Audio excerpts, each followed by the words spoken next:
Hello. Welcome back to my channel, African Farming Narratives with Magmag. It has been a while since you've heard from me. Thank you and welcome to all the new people that are coming by the channel for the first time. Welcome. And if you've been on this channel before, welcome back. Thank you. You are my tribe. You are my people.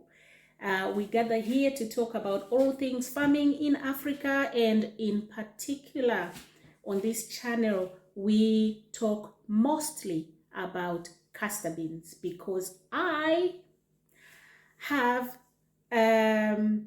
do grow castor beans. I grow castor beans and we are growing and we are excited for the future.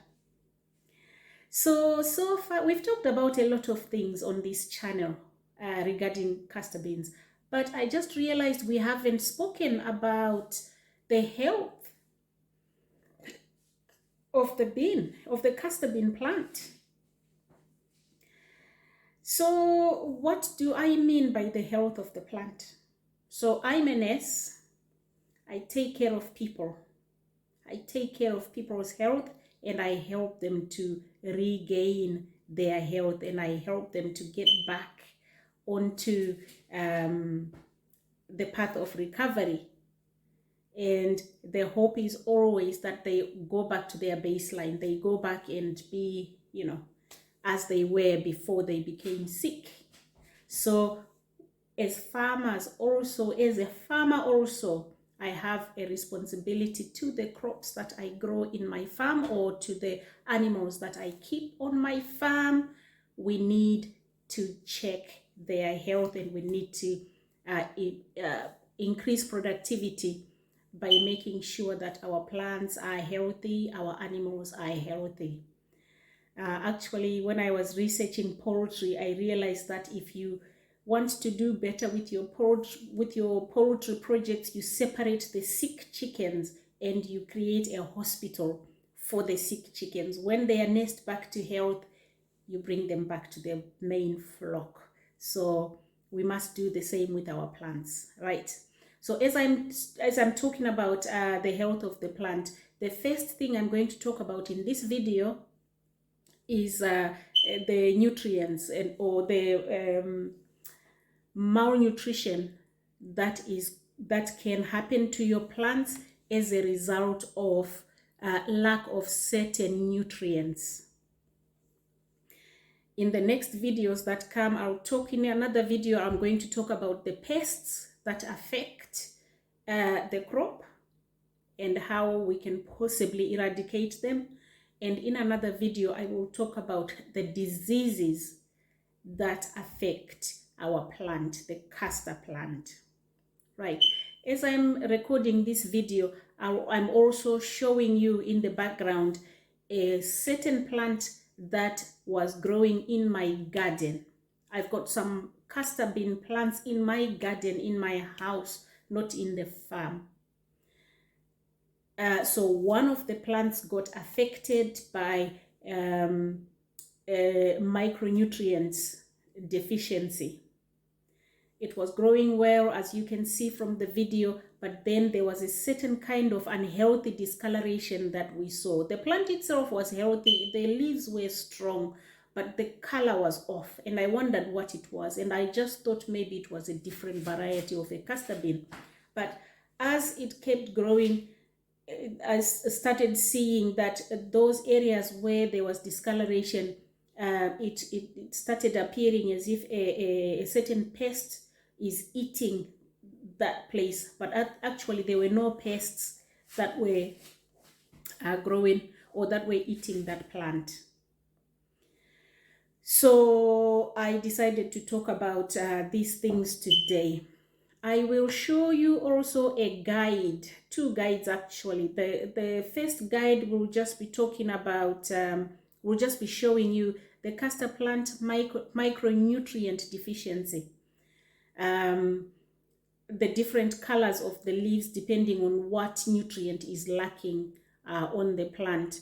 And then the second guide is just shows what the leaves of the plant will look like if they are lacking in certain major nutrients that are required, like your potassium, your phosphorus, your nitrogen. Nitrogen actually is very, very important to castor beans.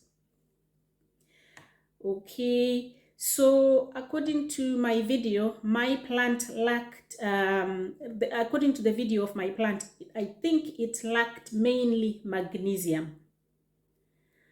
However, I didn't get a chance to correct that and to show whether that was magnesium lacking because the plant wilted and it died.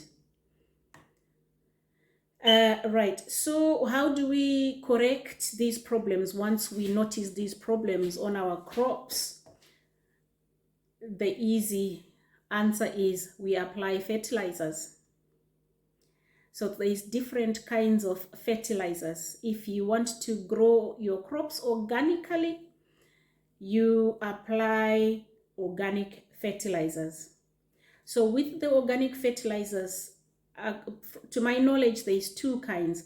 There's the castor cake. There's the organic, it's a fertilizer that is produced by the castor beans itself. So when they process castor beans into castor oil, they have two products.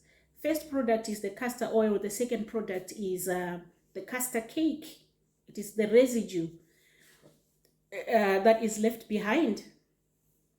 You see the same when you process soybeans. There's the soya cake. When you process sunflowers, there's the soya cake. So the castor cake can be reapplied into the farm as a fertilizer that will easily correct most of the nutrients that are lacking because it is very rich in nitrogen. It has got 4% nitrogen. It's got phosphates, it's got sulfur, it's got calcium, it's got potash. So that is a very good organic fertilizer. Actually, if you're processing your own castor oil, you can just use the castor cake back into the field, into your farm as a fertilizer. Or you can utilize manure, like organic manure. We use cow manure quite a lot.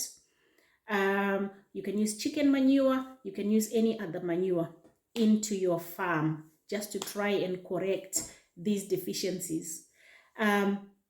Or as we are planning to do in our bigger farm, the 4-hectare farm, because you know it's big. There's a lot of plants there. We've got about more than 20,000 plants growing.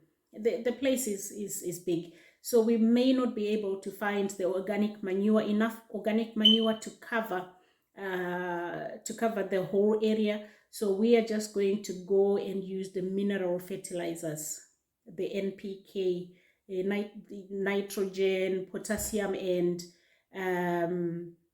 what is P? Phosphate? Yeah. So we are just going to use the mineral fertilizers that we buy from the shops. Why do we want to use fertilizers? Actually, it makes sense to apply fertilizers, A, to correct the deficiencies that your crops are facing, and B, to increase your production.